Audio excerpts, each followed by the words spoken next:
Hi, I'm Ralph Upton from Binge Culture. Hi, I'm Isobel McKinnon and I'm collaborating with Binge Culture on Waitlist. So there's Binge Culture Collective, which is a theatre company which has been going for kind of 3 years, and we're from Wellington, and we've kind of got a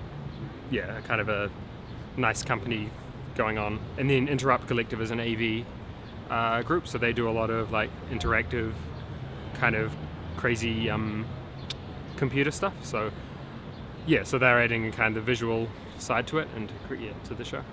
How would you describe Binge Culture's philosophy? If there is one It's binge culture, by the way, not Bing culture. But did I say Bing Culture? You said Bing culture, which conjures up a different thing, which is like bingo, actually. It's just bingo, but It's just theatrical bingo. Yes, maybe the next show. We're really interested in kind of making the most of having an audience, and kind of making something of them and involving them, but kind of we're also really aware of how often that's a really cringe kind of thing, going to a show and being involved, and so we're kind of looking at different ways of making it drawing attention to the fact that it is kind of a strange thing to happen in a show, rather than trying to pretend that everyone's like, oh, of course it will get up on stage and dance. You know what I mean? So it's like trying to find kind of interesting ways of involving the audience.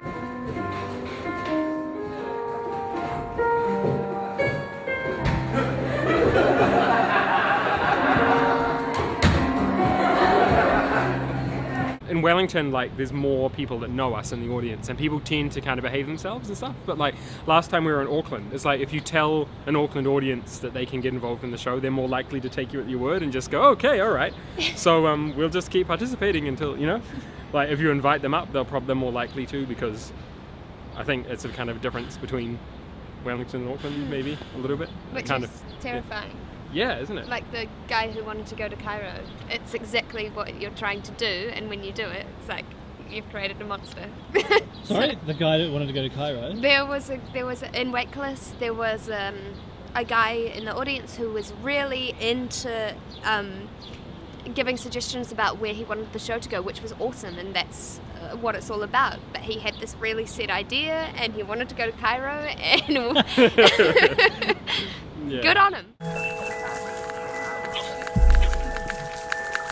Well, the AV element of Waitlist is pretty massive, really, because the set is the AV is the set, more or less. It's And it's also a way of like, because the characters kind of splinter off and fragment, so you have like Izzy playing a character, and then like that character turning up in the AV and kind of doing its own thing, and then her putting on a mask and becoming a different character. So the AV is a kind of interesting way of layering up the different realities of the show, because the show is a dream, and in a dream you kind of switch between layers and different realities. So the AV is a really good way to go, now we're in this world, and now these two worlds are mingling and stuff. So yeah.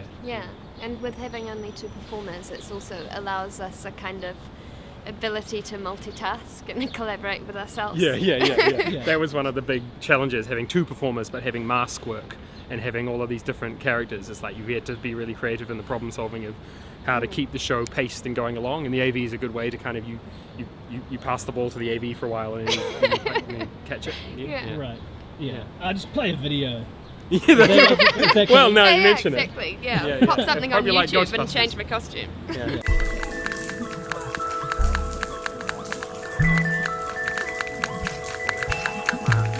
I know, I had this kind of obsession with the idea of doing pirated theatre. So like you go to see a show and then you remember it and you kind of do a pirated bootleg performance outside the show that you pay $2 for. Like that idea, like pirating a movie but pirating a play. And so for this we've kind of pirated Roger Hall's Four Flat Whites in Italy, and that kind of is a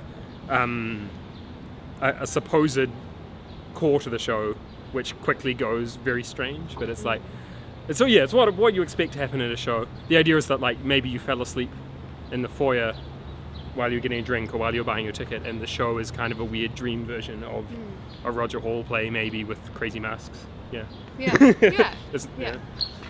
I like the idea of that, pirating a show. Yeah. You wouldn't steal a car, but would you? I would if I could download it. That's right. Yeah. Hey. It's 7:30, isn't it? But thank you for waiting. They just they kept me late at my other job.